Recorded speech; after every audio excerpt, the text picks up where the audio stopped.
जय गुरुदेव, प्रणाम। अंतर्राष्ट्रीय योग दिवस पर आपका स्वागत है। आप सबको इसकी ढेर सारी शुभकामनाएं।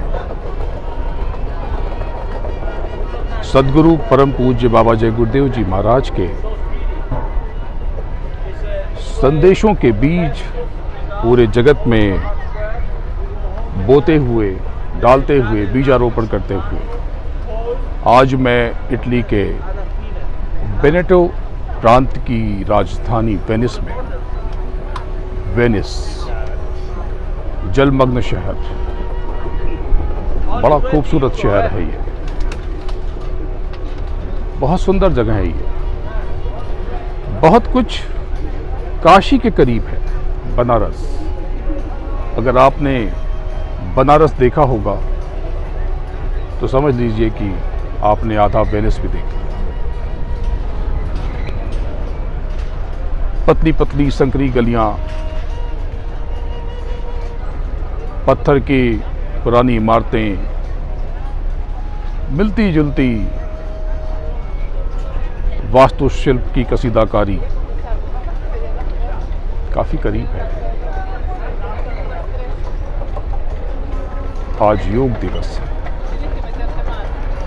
जब भी योग की बात आती है तो पूरे विश्व में मैं देखता हूं कि लोग योग का अर्थ सिर्फ योग के आसन समझते हैं।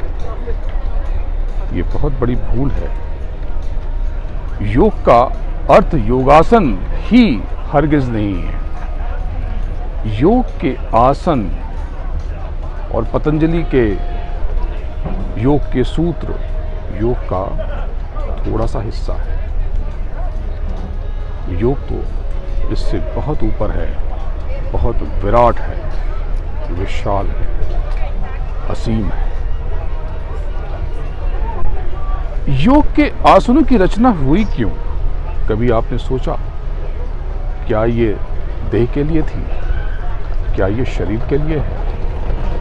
नहीं, हरगिज़ नहीं। योग को कसरत समझना, व्यायाम समझना बहुत बड़ी भूल होगी। योग के आसन दरअसल आपको देह की, शरीर की जिम्मेदारियों से मुक्त करके आपको अदेह की तरफ, अपने मूल की ओर अग्रसर करने की प्रक्रिया का हिस्सा थे। पर कालांतर में हमने योग को कुछ और समझ लिया, अर्थ का अनर्थ कर दिया।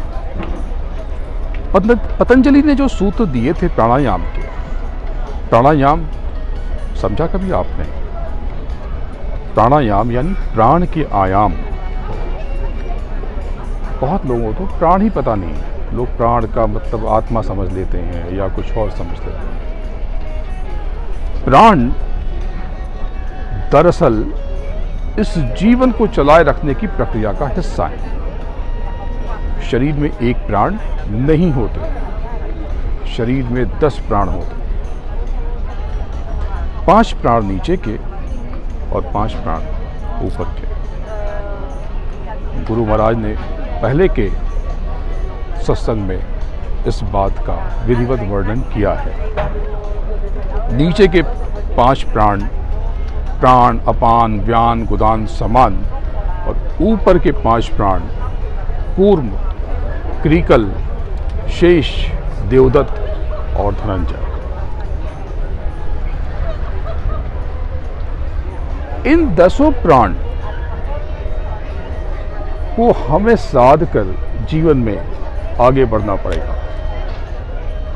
तो प्राणायाम सिर्फ नीचे के 5 प्राणों को नियंत्रित करता है। ये बात बहुत महत्वपूर्ण है। यदि आप समझने की कोशिश करेंगे तब आपको योग अति विराट नजर आएगा। पर ऐसा भी नहीं है कि योगासन कुछ नहीं है। योगासन बहुत महत्वपूर्ण है। आज बहुत खुशी है कि हमारे देश के प्रधानमंत्री ने हमारे योग को अंतर्राष्ट्रीय मान्यता दिलवाई। हालांकि योग तो पहले से पूरे विश्व में पैर पसार चुका था, लेकिन ये प्रयास भी सराहनीय है। योग के आसन आपको शरीर की जिम्मेदारियों से मुक्त कर देते हैं। जब आप देह की जिम्मेदारियों से निवृत्त हो जाते हैं, आज़ाद हो जाते हैं, तब आप अदेह की तरफ बढ़ते हैं, अपनी आत्मा को उस परम तत्व की तरफ निर्देशित करते हैं, अग्रसर होते हैं, आगे बढ़ते हैं।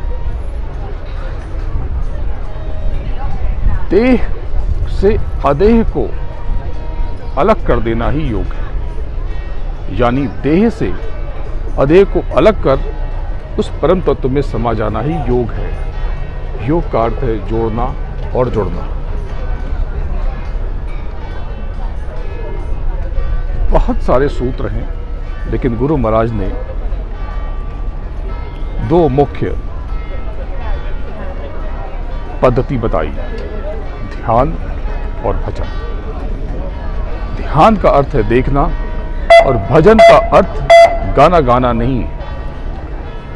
भजन का अर्थ है भज और श्रवण।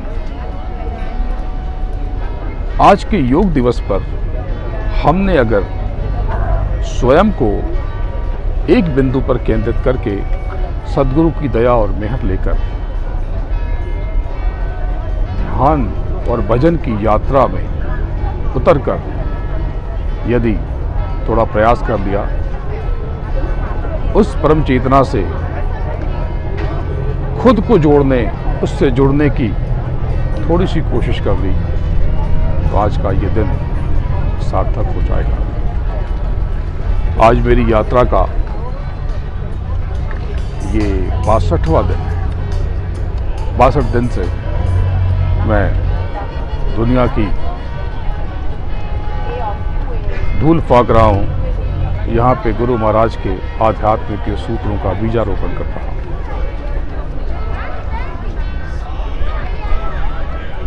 ध्यान और भजन में उतरने के लिए समर्पण जरूरी है।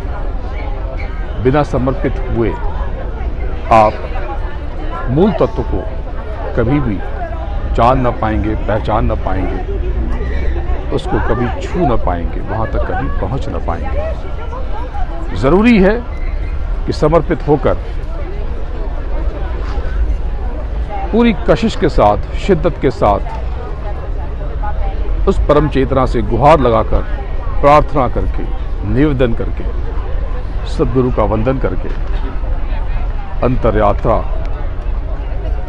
पर बढ़ चला जाए, चढ़ चला जाए और उसे खोजा जाए जो हमारे भीतर है, जिसका मार्ग हमारे अंदर से जाता है।